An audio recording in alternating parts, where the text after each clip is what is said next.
Perfecto. Bueno, ya lo escucharon. Aprovechemos estos minutos que tenemos para conversar con el diputado del Frente Amplio, Gonzalo Vinter. Diputado, ¿cómo está? Muy buenos días. Buenos días, Consuelo. ¿Cómo le va? Muy contento de estar igual aquí. Raro, porque no, hablamos recién. Pero así pasa, somos un país chico. Así pasa, así pasa. No, quizás para la gente que no está enterada, porque... Tampoco le voy a decir que es la entrevista. primera vez en la semana que veo a Rodrigo Alves. Ni será la última, diputado. No, yo creo que sería prudente que sea la última. Hasta la próxima semana, digamos. Hasta la próxima semana. Ya. Bueno, esto a propósito porque estuvimos conversando en la mañana en la radio Duna con el diputado, pero la verdad es que me quedaron un montón de temas relevantes que conversar y algunos que quisiera reiterar. Pero creo que vale la pena que partamos por... a ver, ¿cómo lo describe? No sé qué palabra utilizar. Quiero hablar de todos los homicidios, los asesinatos que habían ocurrido en las últimas horas, fundamentalmente en la región metropolitana, pero también en la región de Valparaíso. Y algunos hablan de una ola de violencia, otros hablan de masacres. ¿Usted cómo lo describiría? ¿Qué tan grave es la situación a su juicio? No, la situación es extremadamente grave. No quiero entrar en la carrera por los adjetivos, ¿ya? Que creo que es algo que hace muchas veces la política, finalmente porque no es útil que se haga eso, sino que hay que entrar en una carrera por las propuestas, ¿no? Una carrera por los diagnósticos correctos, una carrera por las soluciones y sobre todo una carrera para que todos comprendamos que tenemos que acudir a la construcción de soluciones de manera conjunta. Lo más grave de la carrera por los adjetivos es que, tomándome de eso como la primera pregunta, es que finalmente se eligen soluciones por su capacidad altisonante, por su capacidad de empatizar con el dolor, con el horror que esto provoca, y no las que más capacidad tienen de provocar soluciones. Por ejemplo, hoy día yo veía la discusión si estado de excepción o estado de sitio. Pero quería preguntarle precisamente por eso, pero y hace referencia a quien hace la propuesta, que es José Miguel Insulza, que es senador del Partido Socialista y que fue ministro del Interior. Además, o sea, de la materia uno supone que sabe. Y él cree que el gobierno debe decretar estado de sitio en la región metropolitana. Sí, voy a eso. Yo la invitación que hago siempre, y lo he hecho en otras ocasiones, es que como en toda materia se debe escuchar a los expertos. Entonces, la primera observación que yo hago es esa. Sobre la militarización, yo hago una invitación a que se discuta sobre la militarización no en torno a si esto es lo suficientemente grave como para que haya militares en la calle, porque yo estoy totalmente de acuerdo con que esto tiene la gravedad máxima. O sea, el adjetivo que usted le quiera poner, yo se lo otorgo. Si usted me dice que de 0 a 10, ¿cuán grave es lo que está ocurriendo? Mi respuesta es 10. ¿Ya? Sin embargo, cuando uno propone una determinada solución, lo que uno tiene que decir es por qué esa solución, en particular, qué características tiene esa solución que hacen que... perdón, estoy como Milei, pero hay una fuerte conmoción a mi espalda, que la escucho más fuerte que mis propias palabras. Sí, perdón, ya. Es que estamos en la redacción. Sí, entonces, está todo bien, solo quería hacerlo notar. Consignar el hecho. El tema de los militares tiene que ser una discusión en torno a en qué medida esa medida en particular, qué características tiene que haría que baje el homicidio. Entonces, un ejemplo de cuando el debate público se vuelve medio inoficioso es que había una discusión sobre estado de excepción, que ahora pasa a estado de sitio, pero en ninguna parte de la discusión de por qué el estado de sitio se consigna qué características del estado de sitio en contraposición al estado de excepción normal serían las que servirían para este caso. Les pongo un ejemplo. ¿Cuáles son las diferencias que otorga? Para poner en contexto, el estado de excepción en general... Un estado de emergencia, por ejemplo. En general es la entrega de facultades extraordinarias al presidente de la República que en condiciones normales la Constitución Política de la República no le otorga. ¿Qué facultades le entrega el estado de sitio por sobre el estado de excepción que tenemos hoy en la Araucanía? La posibilidad de arrestar gente en lugares distintos a los naturalmente destinados para ello, como son cárceles, comisarías, etc.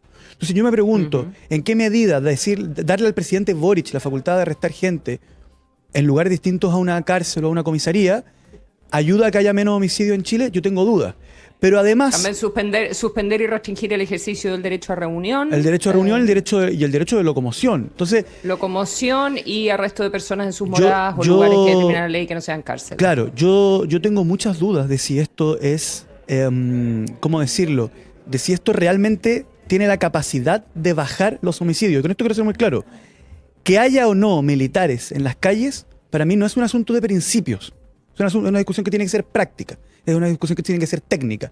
Es una discusión en donde los expertos tienen que explicar por qué esa medida hace que baje el homicidio. Yo hoy día tengo una duda, porque si uno analiza, por ejemplo, yo la invitación que siempre ¿En la hago... Araucanía han bajado los hechos de violencia? Yo creo que la Araucanía ha servido. Yo creo que en la Araucanía ha servido. Que tenemos bandas que... Y en ese sentido, ¿por qué podrían no servir porque las características, en la metropolitana? Porque las características que tiene el crimen que vemos en la Araucanía con el que tiene la región metropolitana son distintas. A saber, un ejemplo. En la Araucanía tenemos distintos problemas. Por ejemplo, el robo de madera, ¿ya? Que son organizaciones complejas. Otro problema que tenemos, que es el donde yo creo que más ayuda el estado de excepción, son los atentados, ¿ya? Los atentados que tienen como objetivo interrumpir el normal curso de la vida cotidiana, quemando camiones, interrumpiendo el tránsito, etcétera, etcétera, etcétera. En la región metropolitana lo que tenemos es narcotráfico, secuestro extorsivo, etcétera, que actúan en clandestinidad, ¿ya? Y que no necesariamente tienen la intención de interrumpir el normal curso de la ciudad. Por lo tanto, eso requiere un tipo de inteligencia que es distinto. Mire, voy a poner dos ejemplos como más fáciles de entender el argumento. ¿Cómo? Cuando se argumentaba en materia ¿cómo se dice? De que los militares resguarden la infraestructura crítica, se ponía el ejemplo de que países que habían enfrentado terrorismo yihadista recurrían a esto, ¿ya? Y se decía que eso era extrapolable al narcotráfico. Pero hay una columna muy buena del abogado Cox, que trabajó en México 8 años en esta materia, en donde él explicaba que en México el narcotráfico en general lo que quiere es que la ciudad funcione.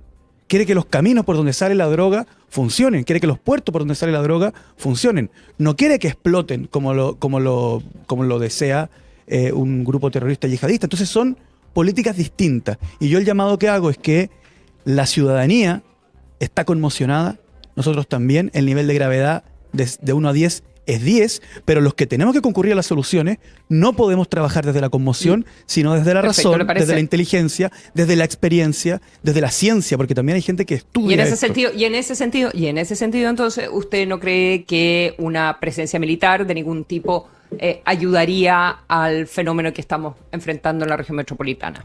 Soy técnicamente escéptico, pero no porque considere que no es lo suficientemente grave, porque creo que en el debate no he podido escuchar algo que sea premisa, conclusión, que lleve a que la presencia de militares haciendo tareas policiales, baje los homicidios o sea capaz de enfrentar a bandas organizadas que actúan en clandestinidad y que en general cuando se descubren con inteligencia.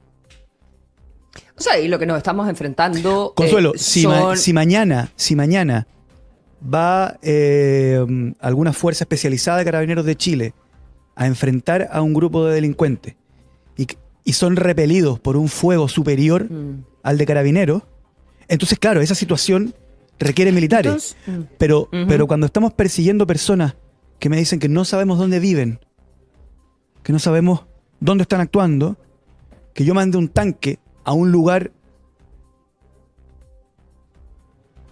que no sabemos cuál es, no es técnicamente convincente que esa sea una solución. Pero yo no me niego por principios ni nada parecido, sino que tiene que haber una argumentación lógica. Eso es mi... Bueno, no nos vamos a detener en este punto, pero también siempre el argumento es que uno libera tareas para los que defienden este tipo de medidas, es que uno libera policías y libera carabineros cuando pone a los militares haciendo labores de patrullaje o labores de infraestructura crítica, pero también está el contraargumento de decir, pero no es lo mismo en una ciudad y los riesgos que te enfrentas en una ciudad a los que te enfrentas en un contexto rural que nosotros respaldamos, o en la frontera en el norte. Sí, nosotros respaldamos el tema de la infraestructura crítica, justamente con el único motivo de que eso podía liberar a Carabineros, donde sí se produjo un debate... se ha quedado frenado respecto de las reglas del uso de la fuerza. Claro, y eso está dormido en el Senado, porque en la Cámara de Diputados también lo aprobamos.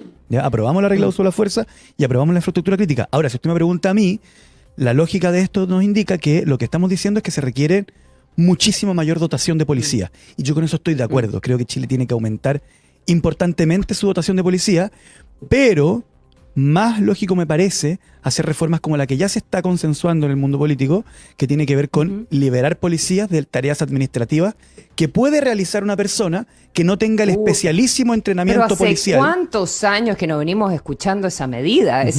O sea, sacar a los carabineros del computador pero entiendo o de que el gobierno está anotar. avanzando en eso, pero quiero defender la lógica de aquello. Porque ¿Usted cree que el entrenamiento... ¿Usted cree que el gobierno ha sido exitoso en el combate a la delincuencia, pero en particular respecto del fenómeno de los homicidios? Yo creo que no, pero no tiene que ver con gobierno o oposición. De hecho, si uno escucha el debate, yo invito a la ciudadanía que se escuche el debate público y político que se va a dar el día de hoy. Si encienden las radios de todo el país, se van a dar cuenta que las propuestas que tiene la oposición en general no distan en nada de las cosas que ha hecho el gobierno. Son más bien cosas similares y casi todas las cosas que ha hecho el gobierno han sido cosas relativamente consensuadas con la oposición, ¿ya? Lo que pasa es que ellos tienen una tarea pero en general lo que diverge es la estridencia y los adjetivos que se ocupan, que eso en ningún caso baja los homicidios, ¿ya? Por eso yo le digo, si usted me pregunta cuán grave es el asunto, de 1 a 10, 10, ¿ya? No es ese el debate. Pero sobre el tema de las tareas administrativas quiero defender un punto que es relevante. El entrenamiento policial es sumamente específico, ¿ya? Y no es el mismo entrenamiento del mundo militar. Entonces también me ha pasado que algunas personas me argumentan, pero mira, el ejército de Chile o la Fuerza Aérea o la Armada tienen X cantidad de personas trabajando ahí. Y uno dice, sí, hay gente ahí que está entrenada para administrar un radar, para administrar o reparar un submarino. Una persona que sabe reparar un submarino no me sirve. Y como muy bien dijeron los auditores del ejército en distintas comisiones, en general el entrenamiento del soldado es un entrenamiento para matar. Porque en la guerra el enemigo es enemigo, no es adversario, no es... Y cuando tú te enfrentas a un grupo de civiles que no sabes cuál es culpable, cuál es inocente, lo que tiene que hacer el policía es algo sumamente distinto a aquello que está en el entrenamiento militar. Y estoy mal citando, torpemente citando, a lo que nos han dicho el ejército mismo, no una percepción personal mía. Lo que el ejército plantea también es que en ese caso necesitan un cierto grado de protección o de ciertas garantías. Claro, pero para eso se ha legislado las normas de uso de la fuerza, ¿cierto? Pero también se ha dicho, en buena medida, que el ejército requeriría cierto entrenamiento para esa tarea. Pero ahí ya estás convirtiendo a soldados en policías. En la medida en que le das tareas policiales y entrenamiento policial, entonces has creado policías. Me decías, diputado Winter, que no considerabas que el gobierno había sido exitoso en la estrategia antidelicuencia. Creo que el gobierno lo ha hecho bien. La respuesta fue que no. Creo que el gobierno lo ha hecho bien, pero creo que en general como sociedad no hemos ganado esta pelea, ¿ya? No, yo te pregunté sobre... y el gobierno es el que está a cargo, en ese sentido. La verdad que no. Y en ese sentido... Claro, pero quiero ser muy claro. Ajustes en el equipo que está en la cancha. No hay ningún motivo para aquello. Porque nadie ha podido argumentar que el aumento de los homicidios estén relacionados con algún tipo de negligencia o mala calidad en su trabajo, ya sea del subsecretario Monsalve o de la ministra Toá. Por eso es que cuando yo digo, claro, decir que hemos sido exitosos a la luz de la conmoción que estamos viviendo suena mal, y por eso yo no digo que hemos sido exitosos. Creo que como sociedad no hemos ganado esta pelea, pero creo que el gobierno lo está haciendo bien, que son dos cosas distintas, ¿ya? No sé si me doy a entender.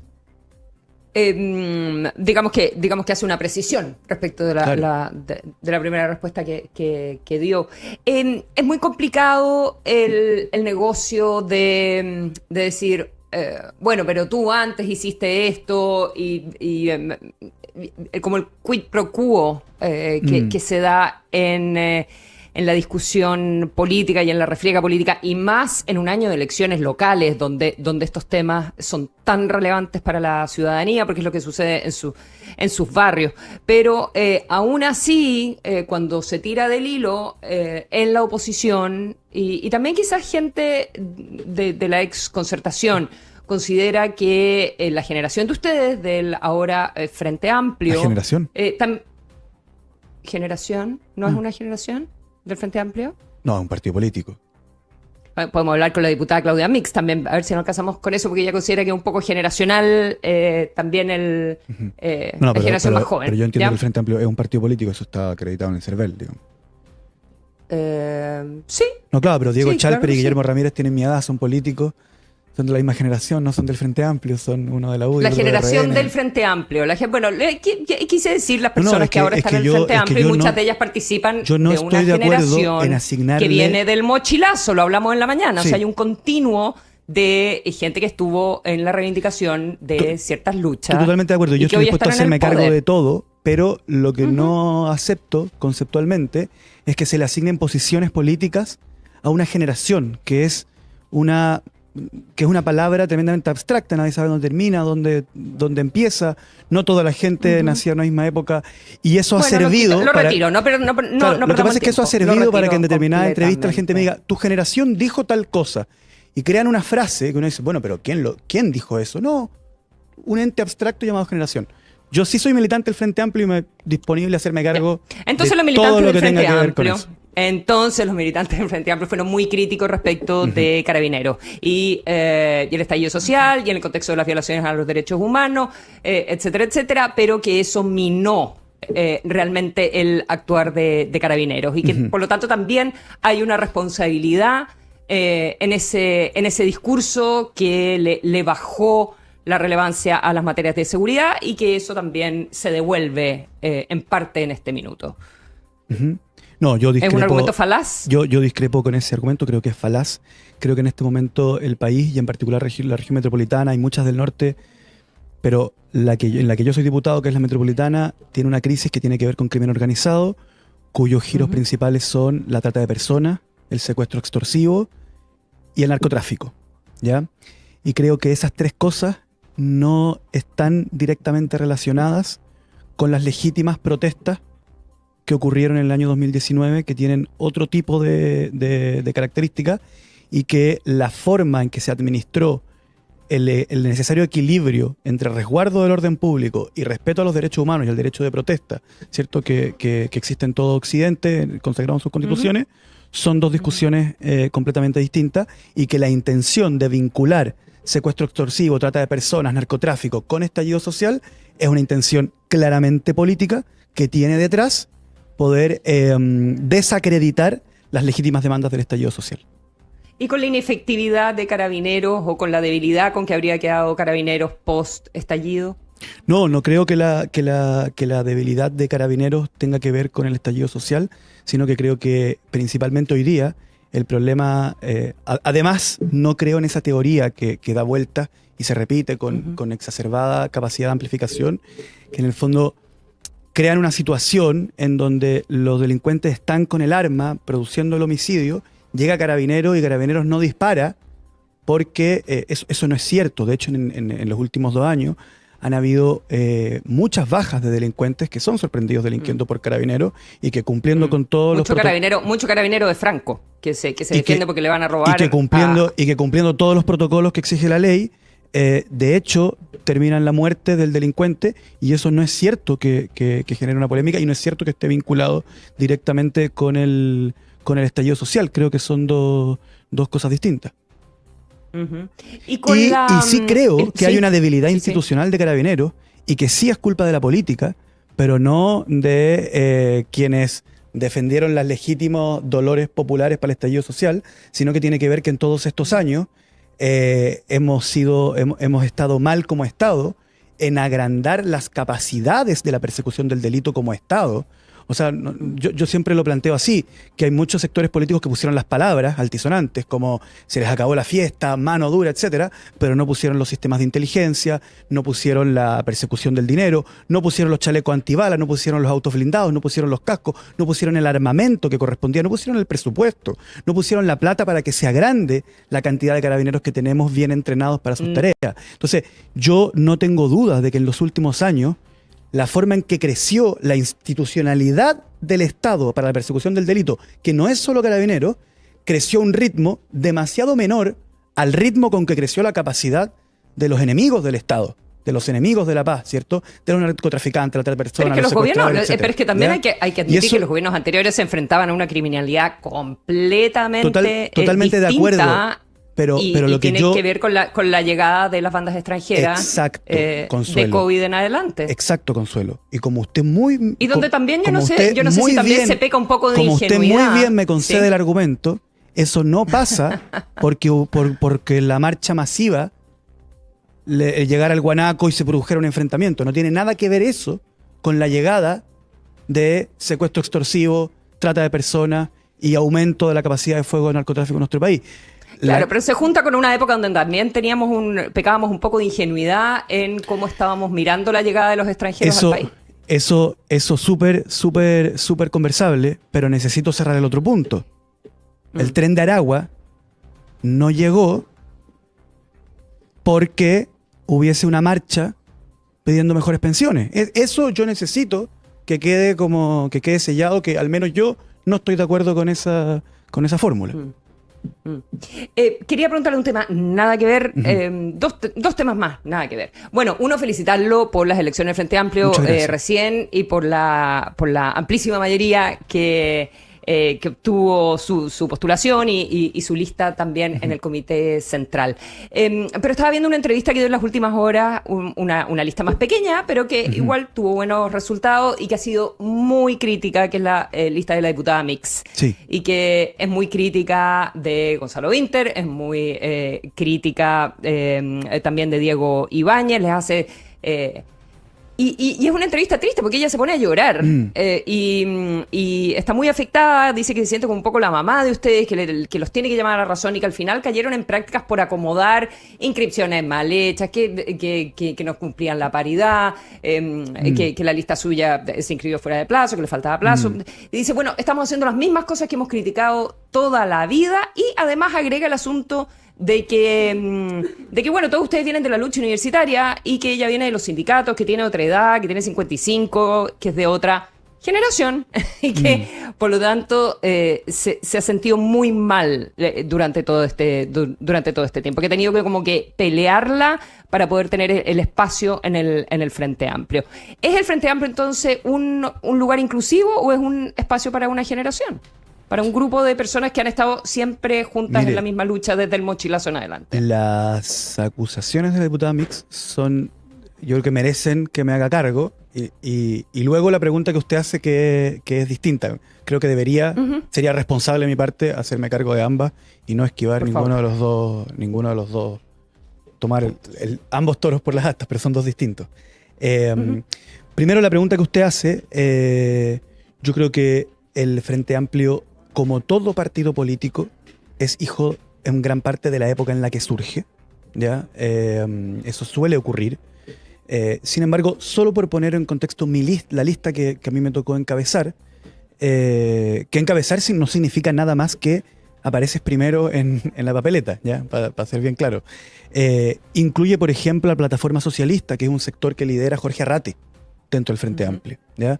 También incluye a Fuerza Común, que es una decisión del Partido Socialista posterior inclusive cuando ya existía el Frente Amplio, que es donde está Fernando Atria, que es quien es más conocido.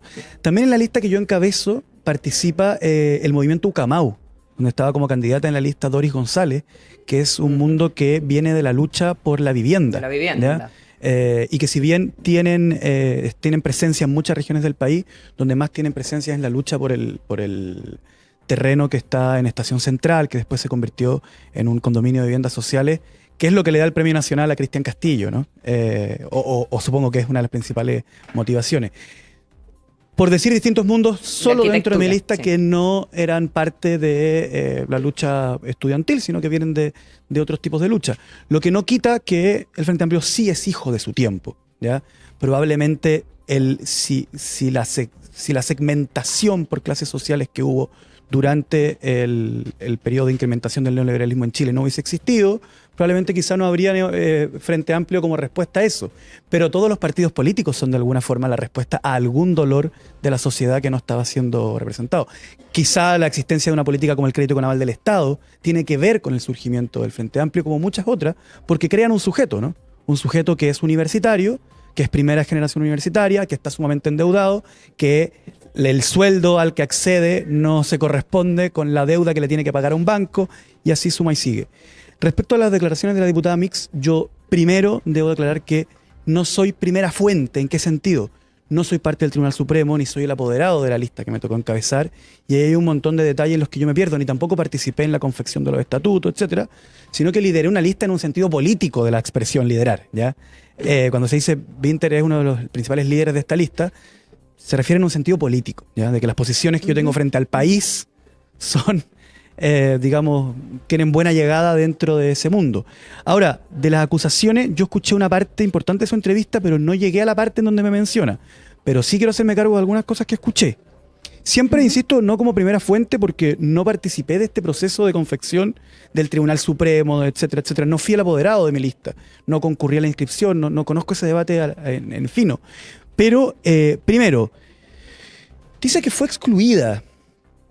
Pero si uno le escucha los mismos hechos que denuncia en ese segmento, a la luz, si uno solamente se sustrae la interpretación que ella le da, pero escucha los hechos que denuncia, dice que ella estaba armando una lista para la Dirección Nacional que era sumamente competitiva. Entonces, a mí me cuesta entender en qué medida tú eres excluido cuando se arman listas para competir legítimamente, ¿ya? Dice que presionaron a... ¿Cómo se llama? A Andrés Giordano. Giordano. Segundo, entonces, lo primero sobre el tema de la exclusión. Contarles más o menos cómo fue. Hay muchos grupos dentro del Frente Amplio y en este momento no hay grandes peleas entre esos grupos. En el futuro las podrá haber, en el pasado las ha habido, pero en este momento hay un momento de paz posterior a la fusión, etcétera. Y todos los grupos conversaron con todos los grupos acerca de vamos juntos. ¿Y qué pasa? Tú tienes que armar una lista de directiva, que son 9 cargos, y finalmente tú eres un grupo de 25. Te juntas con otro y te dice, no, yo quiero 9 cupos. No, mira, 5 y 4, perfecto. Llamemos a otro más. Y el otro dice, yo quiero 9. Oye, no. 3, 3 y 3. Y así hasta que llega un punto en que dice, bueno, estamos listos, ¿ya? Segundo, entonces lo de la exclusión a mí me parece que no tiene sentido, inclusive a la luz de su propia declaración. Y además, yo personalmente no veía con malos ojos que hubiese otra lista. Me parecía que al proyecto Frente Amplista eso también le podía traer buenos dividendos en la medida en que diéramos un debate frente al país, que se hicieran públicas las diferencias, etcétera. Y además la competencia atrae más votantes. Lo segundo dice presiones a Andrés Giordano para bajarse. Bueno, hay que preguntarle a él. Yo no conozco las presiones, pero sí sé que la expresión presiones tiene una alta gama, que va desde, qué sé yo, las amenazas hasta las ofertas. Por poner solo dos extremos de qué es una presión. Usted diría que fuera más, entonces, que fuera más precisa. Tiene que decir qué tipo de presiones, si son legítimas o ilegítimas. Y respecto a las inscripciones de la lista, ahí yo creo que tiene un punto que es más sustantivo, ¿ya? Primero, la elección sí fue sumamente apurada. ¿Por qué fue apurada? Por una razón legal. Una vez que el partido se fusiona, pasa a ser un nuevo partido. Para tener candidaturas a alcaldes, concejales, gobernadores o cores en la elección que viene en este año, la ley le exige a todos los partidos políticos que un órgano intermedio le ponga el timbre, apruebe las candidaturas. Y ese órgano intermedio es el Comité Central. Por lo tanto, si el Frente Amplio no tenía Comité Central en cierta fecha, no podía llevar candidatos a alcalde. Podía llevar candidatos. Ya. Entonces las elecciones se convocan en el instante en que el CERVEL saca el decreto diciendo que el Frente Amplio ya es un partido. ¿Cómo se convocan esas elecciones? Con un Tribunal Supremo recientemente conformado por gente que no toda se conoce, con un auto acordado recientemente creado, interpretando un estatuto recientemente creado, ¿ya? El Código Civil de Chile tiene 150 años y todavía, todos los días se falla y todavía hay debate en torno a la interpretación de ciertos artículos. Aquí había un estatuto que nunca se había aplicado y un auto acordado que nunca se había aplicado, y eso generó una diferencia, ¿ya? En torno a la paridad. ¿Por qué? Porque algunos interpretaban que era la norma de una ley que decía 60-40, otros decían que era 50-50, que en todos los casos era exceso de mujeres, en ningún exceso de hombres. Y lo del plazo, como era un tribunal nuevo... Eso no sabía. Y lo del plazo, como era un tribunal nuevo, etcétera, hubo un problema con la plataforma y el Tribunal Supremo da un plazo extra. Y hay varias listas que quedan fuera, y lo que hizo el Tribunal Supremo dentro de sus atribuciones o no, eso lo tendrá que determinar el TER. O sea, quedaban todas las listas menos la de ella. Parece. Es que todas las listas menos la de ella, efectivamente, es que el Tribunal Supremo dice plazo de saneamiento dentro de sus atribuciones, y en ese plazo de saneamiento entran las otras listas. Insisto, yo no soy primera fuente, yo sugiero entrevistar a apoderados de lista o a alguien del Tribunal Supremo, Yo descarto ¿Y tajantemente cómo haber va- y cómo hecho van a cualquier mejorar, presión. y cómo van a mejorar las relaciones con la diputada? Porque no es bueno partir el nuevo partido con un grupo tan molesto.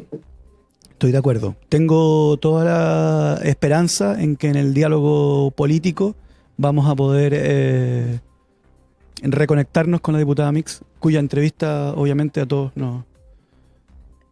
Eh, nos Tengo una dejó... última... Sí, ¿Mm? Sí, que los dejó ¿qué? Con un sabor o sea, amargo. No sé. no sé, un poco triste quizás.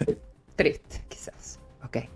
Tengo una última pregunta y quizás es difícil contestarla en breve, pero tengo que respetar un poco los tiempos. A propósito de lo que me imagino vamos a conocer en los próximos días, veremos si el gobierno presenta el veto aditivo en los mismos términos ya del voto obligatorio, pero sin sanción para los extranjeros vecindados en Chile que tienen derecho a sufragio.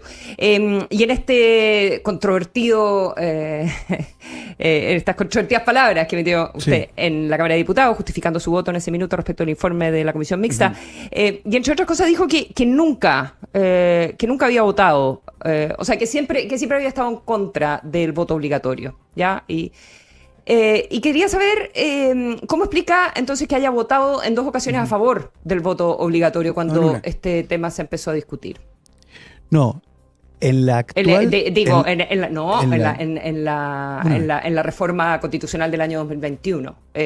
Votó en 2 ocasiones En a una. favor del voto obligatorio. En la actual reforma que crea el voto obligatorio, yo voté en contra.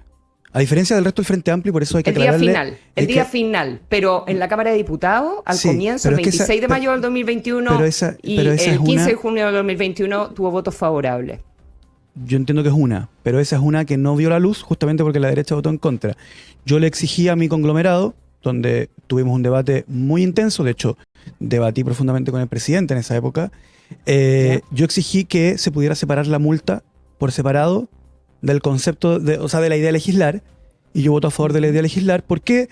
Porque yo efectivamente no tengo problemas conceptuales con considerar que el voto es un deber. Yo así me lo aplico a mí mismo, así se lo aplico a mis hijos, ¿ya? O sea, se lo aplicaré a mis hijos, así se lo comento a mis sobrinas respecto a mi posición, pero sí tengo un problema con una posición que hoy día se presenta como una posición excéntrica del diputado Winter, pero que era compartida por toda la política chilena del 2012, cuando el presidente Piñera lo presenta como uno de sus legados, ¿cierto? Y que era compartida por toda la derecha en las 2 fechas que usted señala, ¿ya? Y que hoy día lo consideran una cosa pero rarísima que a mí se me cruzó por la cabeza. Sí, no, y ellos Pero- tenían un argumento que era un cambio de pero reglas claro, del juego pero, Consuelo, porque se venía el respecto a la plebiscito del frase- 2022. No, pero respecto a nunca he votado, nunca he estado a favor En del toda- voto En todas mis obligatorio. alocuciones he mencionado que en esa ocasión me pronuncié contra la multa en discursos, en programas de televisión. Siempre he sido partidario conceptualmente de que la política debe persuadir, pero estuve O sea, dispuesto estaba bien que fuera a votar obligatorio, pero sin multa. para Lo que lo convierte en poder hacerme parte letra muerta. para poder hacerme parte. Yo esto lo he dicho públicamente muchas veces. Para poder hacerme parte de un acuerdo de mi sector en esa ocasión, acepté que votar a favor en la medida en que se separaran las 2 cosas. Y hoy día, Consuelo, déjeme hacerle un punto, como 2 cositas. La primera es que no se puede seguir presentando como una excentricidad mía, que a mí me da lo mismo, pero una posición que era compartida por toda la política hace tan poco tiempo. Y segundo, hay que entender cuál es el contexto de esta conversación. Cuando en Chile hubo voto obligatorio, era solo para las personas que meses antes de una elección se inscribían voluntariamente en los registros electorales. Y además, en los últimos 15 años de vigencia del voto obligatorio, se cursaron la exacta cifra de 0 multas en el país.